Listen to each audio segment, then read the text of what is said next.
नमस्कार लाडक्या बहिणींनो, मी शरद करंडे नवीन एका व्हिडिओमध्ये आपल्या सर्वांचे स्वागत करत आहे। लाडक्या बहिणींनो, ज्या लाडक्या बहिणींचे जून महिन्याचा हप्ता आलेला नसेल किंवा ज्या लाडक्या बहिणींचे पैसे येणे बंद झाले असेल त्या लाडक्या बहिणींना इथून पुढे हप्ता मिळणार नाही। त्या लाडक्या बहिणींचे पैसे त्या महिलांचे पैसे इथून पुढे बंद झालेले आहेत। आता ते का बंद झालेले आहेत, कशामुळे बंद झालेले आहेत, काय कारण आहे, संपूर्ण माहिती आपण या व्हिडिओमधून बघणार आहोत।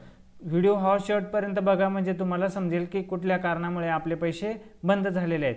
तत्पूर्वी तुम्ही जर चॅनलवरती जर नवीन आला असाल तर चॅनलला आपल्या सबस्क्राईब करायला विसरू नका। सबस्क्राईब करा चॅनलला आपल्या, आणि व्हिडिओ आवडल्यास आपल्या व्हिडिओला लाईक करा आणि जास्तीत जास्त लाडक्या बहिणींपर्यंत आपला व्हिडिओ शेअर करा। चला तर आपण व्हिडिओमधून बघूया की कोणत्या कारणांमुळे तुमचे पैसे बंद झालेले आहेत आणि काय कारण आहेत ते। चला तर व्हिडिओला सुरुवात करूया। बघा, शासनाचा GR आलेला आहे। बघा GR कधी आलेला आहे, GR आलेला आहे 3 जुलै 2024ला। हा GR तेव्हाच आलेला आहे, पण त्या GR मध्ये शासनाने जी आहे ती सुधारणा केलेली आहे आणि तो सुधारणाबाबत हा GR आता शासनाने दिलेला आहे। बघा, मुख्यमंत्री माझी लाडकी बहीण या योजनेतील सुधारणाबाबत आता काय सुधारणा केलेली आहे, कोणते बदल केलेले आहेत, कोणत्या कारणामुळे पैसे येणं बंद झालेले आहेत ते आपण पुढे बघूया। बघा, या ठिकाणी त्यांनी सांगितले शासन निर्णयामध्ये दुरुस्ती केलेली आहे। आता काय दुरुस्ती केली बघा, या ठिकाणी योजनेचे जे लाभार्थी आहेत महाराष्ट्र राज्यातील 21 ते 65 या वर्ष वयोगटातील विवाहित, विधवा, घटस्फोटित, परित्यक्त्या आणि निराधार महिला, तसेच त्या कुटुंबातील केवळ एक अविवाहित महिला, म्हणजे बघा या ठिकाणी तुम्हाला सांगितलंय एका कुटुंबातील फक्त एक अविवाहित महिला आणि एक विवाहित महिला या दोनच महिलांना इथून पुढे पैसे मिळतील, बाकी सर्व महिलांना या ठिकाणी पैसे बंद होतील।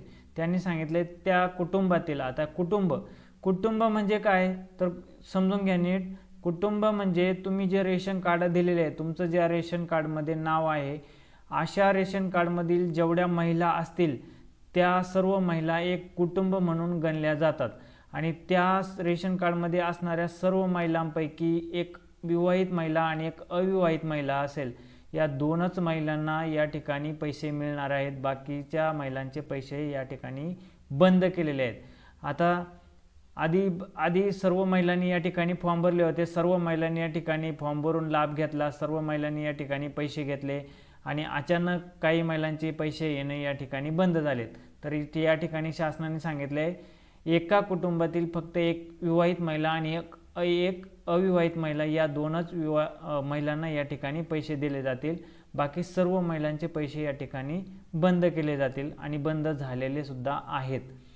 त्या महिलांना या ठिकाणी लाभ भेटणार नाही, त्यांनी कृपया पुन्हा अर्ज सुद्धा करू नये, त्यांना या ठिकाणी लाभ मिळणार नाही। शासनाने या ठिकाणी दुरुस्ती केलेली आहे। एका कुटुंबातील फक्त दोनच महिलांना भेटणार आहे, एक म्हणजे ती एक विवाहित महिला आणि एक अविवाहित महिला, मग ती विवाहित महिला विधवा असेल किंवा घटस्फोटित असेल किंवा निराधार असेल, यापैकी जर कुठली असेल ती तर त्या महिलेला, आणि एक अविवाहित महिला म्हणजे लग्न न झालेल्या महिलेला या ठिकाणी पैसे भेटणार आहेत, बाकी सर्व महिलांचे पैसे या ठिकाणी बंद होणार आहेत आणि झालेले सुद्धा आहेत।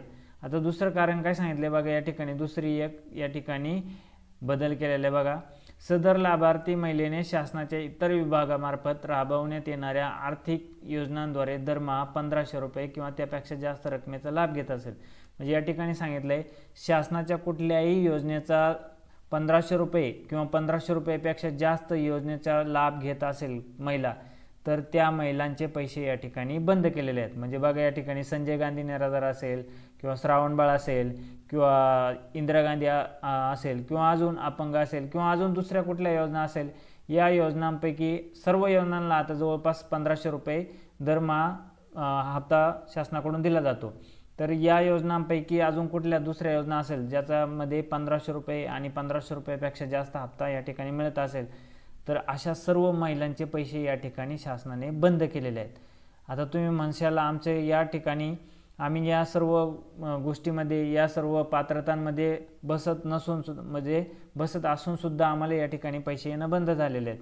बघा, शासनाने या व्यतिरिक्त पण सुद्धा अजून कारणं सांगितले होते। तुमच्याकडे 4 व्हीलर असेल किंवा तुम्ही टॅक्स भरत असाल म्हणजे आयकर भरत असाल किंवा तुमचं 2.5 लाखापेक्षा जास्त उत्पन्न असेल किंवा तुम्ही सरकारी नोकरीत किंवा तुमच्या घरात कोणी आमदार खासदार असेल किंवा शासकीय सेवेमध्ये तुम्ही योगदान देत असाल किंवा पेन्शनधारक असाल, या सर्व गोष्टींपैकी जर तुम्ही कोणत्याही प्रकारात जर बसत असाल तर या ठिकाणी तुमचे पैसे या ठिकाणी शासनाने बंद केलेले आहेत.